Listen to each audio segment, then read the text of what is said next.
Por séculos, o povo de Israel adorou a Deus em um tabernáculo móvel. Era uma tenda sagrada, construída ainda nos tempos de Moisés. Mas chegou o dia em que um rei decidiu construir algo que o mundo nunca tinha visto antes. Um templo grandioso, coberto de ouro, com pedras gigantes, erguido para abrigar a presença do próprio Deus. Esse foi o Templo de Salomão. Mas como ele foi realmente construído? Quem trabalhou nessa obra colossal? Quanto ouro foi usado? E por que demorou 7 anos para ficar pronto? A Bíblia revela detalhes impressionantes sobre essa construção que marcou a história. Antes mesmo de Salomão se tornar rei, seu pai, o rei Davi, já sonhava em construir uma casa permanente para Deus. Ele olhava para seu próprio palácio de cedro e sentia que a Arca da Aliança, o símbolo da presença de Deus, merecia um lugar muito mais glorioso do que uma simples tenda. No entanto, Deus tinha outros planos. Ele disse a Davi que, por ter sido um homem de muitas guerras e ter derramado muito sangue, não seria ele o construtor do templo. A tarefa seria de seu filho, Salomão, um homem cujo nome significava paz. Mas Davi não ficou parado. Ele fez algo estratégico e fundamental para o sucesso da obra. Ele dedicou os últimos anos de sua vida a preparar tudo. A Bíblia nos conta que Davi reuniu uma quantidade absurda de materiais: ouro, prata, bronze, ferro, madeira, pedras preciosas e até mesmo contratou artesãos habilidosos. Ou seja, quando Salomão finalmente assumiu o trono, o projeto já estava praticamente pronto, com todos os recursos e plantas preparados. Era como receber a chave de um projeto monumental, com todo o material já no canteiro de obras. Para dar início à construção, Salomão precisava de um material específico e de altíssima qualidade: a madeira de cedro do Líbano. Essa madeira era famosa por sua durabilidade, resistência a pragas e seu perfume agradável. Para obtê-la, Salomão fez uma aliança estratégica com Hirão, o rei de Tiro, uma cidade-estado fenícia conhecida por seu poderio naval e comercial. Hirão era amigo de longa data do rei Davi e manteve essa amizade com Salomão. O acordo era gigantesco para a época. Hirão forneceria toda a madeira de cedro e de cipreste que Salomão precisasse. Essas árvores gigantes eram cortadas nas montanhas do Líbano por trabalhadores especializados. Depois, eram arrastadas até o mar e transportadas em enormes jangadas pelo mar Mediterrâneo, até chegarem à costa de Israel.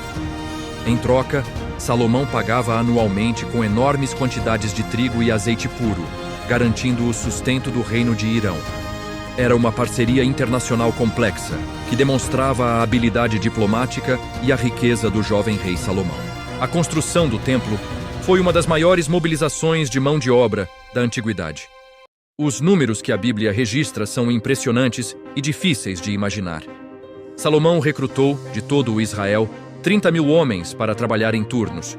10.000 iam para o Líbano a cada mês para ajudar a cortar a madeira, enquanto os outros 20.000 ficavam em casa. Além desses, havia 70.000 homens que trabalhavam como carregadores, transportando os pesados materiais, e 80.000 que atuavam como cortadores de pedra nas montanhas. Para coordenar todo esse exército de trabalhadores, havia 3.300 supervisores. Somando tudo, mais de 180.000 pessoas estiveram diretamente envolvidas na construção do templo. Era uma cidade inteira trabalhando em um único projeto, uma demonstração de organização e poder logístico sem precedentes.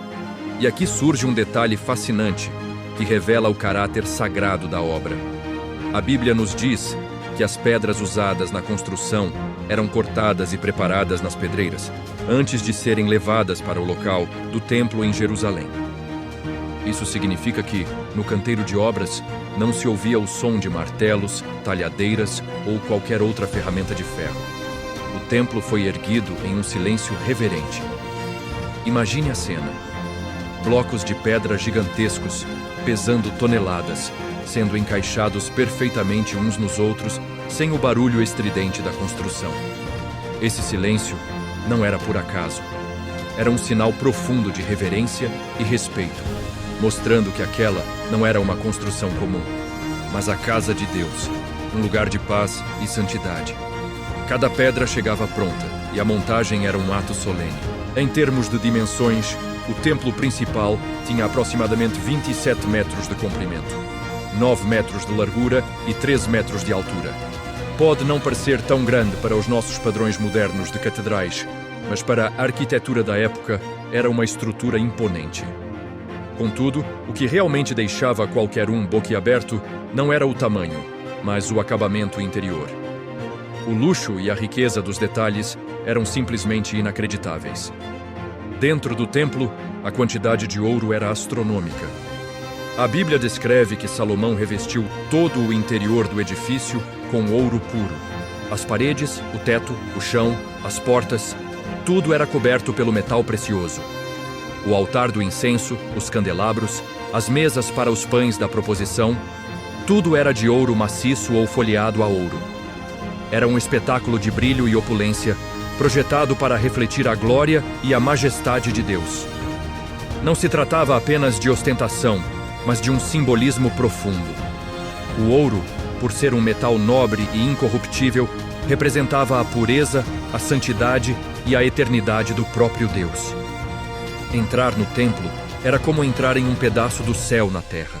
No lugar mais reservado do templo, o Santo dos Santos, ficavam duas figuras impressionantes. 2 querubins gigantes, esculpidos em madeira de oliveira e também completamente cobertos de ouro. Cada um deles tinha cerca de 4,5 metros de altura. Suas asas imensas se estendiam de uma parede à outra, tocando-se no centro da sala. Era debaixo dessas asas protetoras que o objeto mais sagrado de Israel seria guardado, a Arca da Aliança. Essas estátuas colossais representavam os guardiões celestiais da presença de Deus, criando uma atmosfera de temor e admiração. A parte mais sagrada do templo era uma sala cúbica, perfeitamente simétrica, chamada de Santo dos Santos ou Lugar Santíssimo. Este era o coração espiritual de Israel.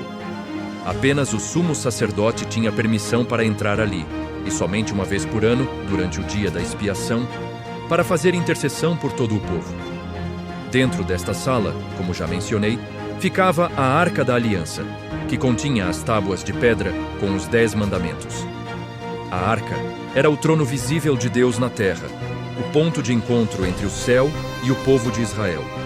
Era o lugar mais sagrado do planeta para eles. A construção completa levou 7 anos. A obra começou no 4º ano do reinado de Salomão e foi concluída no 11º ano. 7 anos de trabalho incansável, de planejamento meticuloso e de dedicação absoluta. Quando finalmente tudo ficou pronto, Salomão organizou uma cerimônia de dedicação que durou vários dias, com a participação de todo o povo de Israel. Foi um momento de celebração e alegria nacional. Durante essa cerimônia, quando os sacerdotes levaram a Arca da Aliança e a colocaram em seu lugar definitivo, no Santo dos Santos, algo extraordinário aconteceu. A Bíblia relata que uma nuvem densa encheu o templo. Era a Shekinah, a glória visível de Deus. A presença divina foi tão poderosa e avassaladora que os próprios sacerdotes não conseguiram ficar de pé para ministrar. Eles tiveram que se retirar. Esse evento confirmou que Deus havia aceitado o templo como sua morada na terra. O prédio não era apenas uma obra de arquitetura. Era agora um lugar habitado pela presença manifesta de Deus entre o seu povo. O Templo de Salomão, portanto, foi muito mais do que uma obra arquitetônica. Foi um projeto espiritual que envolveu planejamento divino, cooperação internacional, a dedicação de milhares de trabalhadores e uma quantidade de riquezas quase imensurável. Tudo isso para honrar a Deus. No entanto, a própria Bíblia nos ensina algo ainda mais profundo. Séculos depois, Jesus Cristo, caminhando por Jerusalém, fez uma declaração chocante. Ele disse: "Destruam este templo e em 3 dias eu o levantarei." As pessoas não entenderam, mas ele não estava falando do prédio de pedras. Ele estava falando do seu próprio corpo. Hoje, para aqueles que creem, a presença de Deus não está mais limitada a um edifício físico.